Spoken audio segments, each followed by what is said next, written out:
So let's start with our own social movement here at GetUp. When we look at what has happened in the US, when we think about how Move On, who are in a sense our counterpart in the United States, many differences, but in a sense our counterpart, what we have seen over the last decade is a significant shift in power away from Move On when it comes to online campaigning through to two methodologies, two destinations. First of all, many NGOs are picking up the basics of how you campaign online. There really isn't anything too complex about what it is we do at GetUp.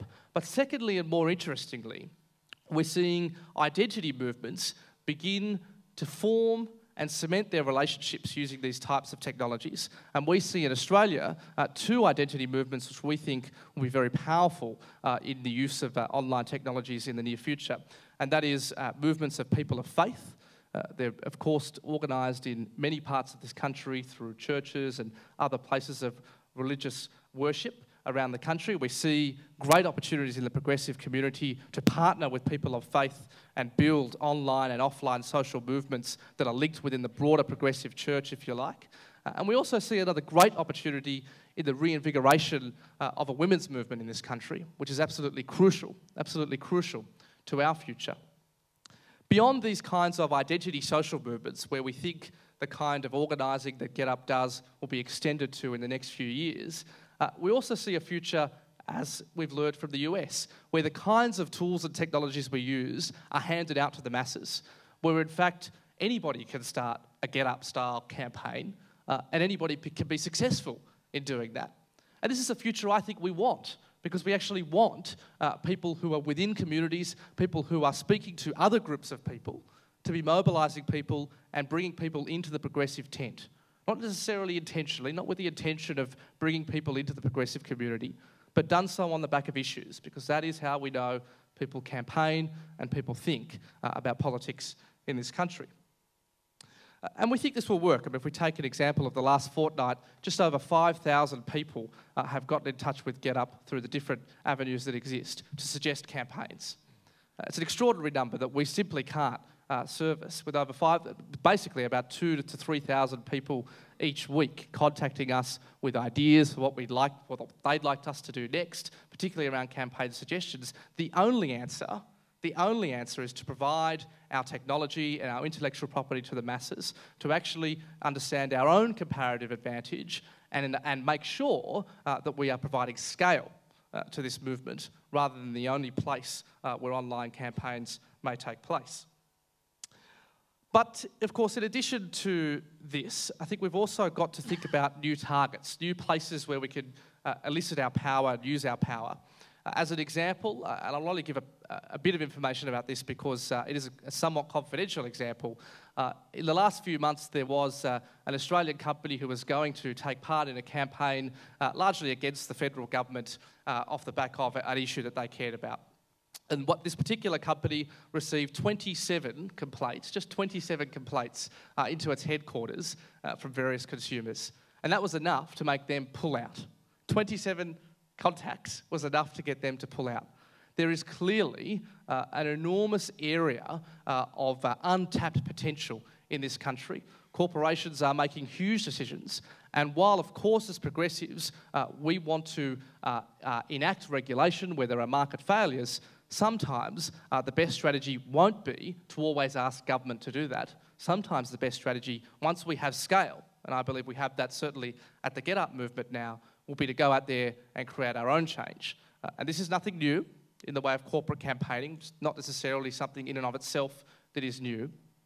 But re-architecting our relationship as a result of that scale with Australian corporations is something we can do. And in the next few weeks, we will certainly be doing some more work in this area, so please stay tuned for that. In addition to this, that third piece of the infrastructure that I think is very important to our movement is the relationship between those who are setting the policy agenda, who are measuring our success, and who are architecting solutions to the intractable challenges that we face. And by this I mean the relationship between the rest of the progressive movement and our think tank community. I think this is in particular one of the most crucial areas for where we must make progress. When you go and look at the US infrastructure that exists and the coordination that exists, you see through the Centre for American Progress and a range of other think tanks, if you like, exciting work being done that is about building scale and about building relationships. We can't, of course, at GetUp, campaign on issues that are in and of themselves, that are over here in their own cloud. Everything we do is in the context of a broader narrative, that word again, a broader agenda that we as progressives must be working towards. And so we see a very important future existing when it comes to our think tank community. But it's probably no secret that our think tank community is extremely weak in this country, and our progressive think tank community is extremely underfunded. And partially you've got to ask yourself why that is the case. I make one point in this direction. When we look at, for example, the Australian environment movement, what we see is a range of organisations who are investing in their own policy-making capacity. They're investing, in fact, in the whole critical pathway between when an idea is formed through to its execution. So some policy thinkers over here, some researchers, and by that I mean focus group researchers and message developers here, some campaigning types here, some government relations people here, some media spokespeople here. And this, I think, is actually not the proper way to architect an issue-based organisation. We have to, in this country, start as a progressive movement to focus on what we're good at. That is, at GetUp, it would be the wrong thing for us to do to go and start a think tank. That would be the wrong thing to do. The right response to this moment would be to form more strategic partnerships with think tanks and policy developers. And so I hope that in the progressive movement we can learn the basic lessons, I guess, that economists always tell us about comparative advantage and specialisation. And finally, of course, it would be remiss to not consider the role of the media. While it's simple to talk about the current context and the shameful situation we find ourselves in when it comes to a lack of progressive media at scale, in this country, I think we actually are going to find the solutions in more 21st century methodologies. So while TV, if you do an analysis of how people get their opinions in this country and how they form their opinions, TV news is still incredibly important, and frankly, it's still the most important. But it used to be that talkback radio producers would have a massive influence on what nightly news presenters would then be talking about. That is gone. Talkback radio are speaking to one specific audience, by and large, and frankly, that audience is fairly irrelevant. Even though we get outraged by it, it doesn't have a massive political impact when it comes to votes on election day. So where else are opinions being formed?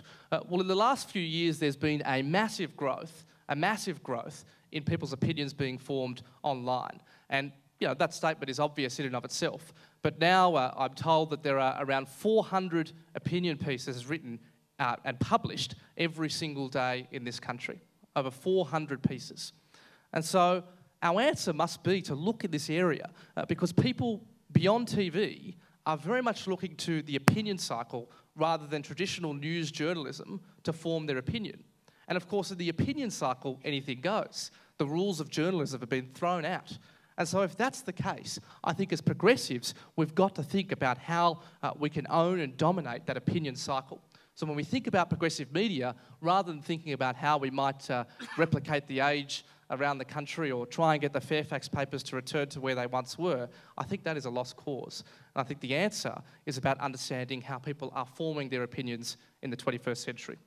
So they are a few ideas on infrastructure that are a bit all over the place. I think what you will conclude from that, though, is that many of those ideas have only got something to do with GetUp, but certainly I would suggest to you that our social movement is but one piece of a broader and new agenda. Thank you.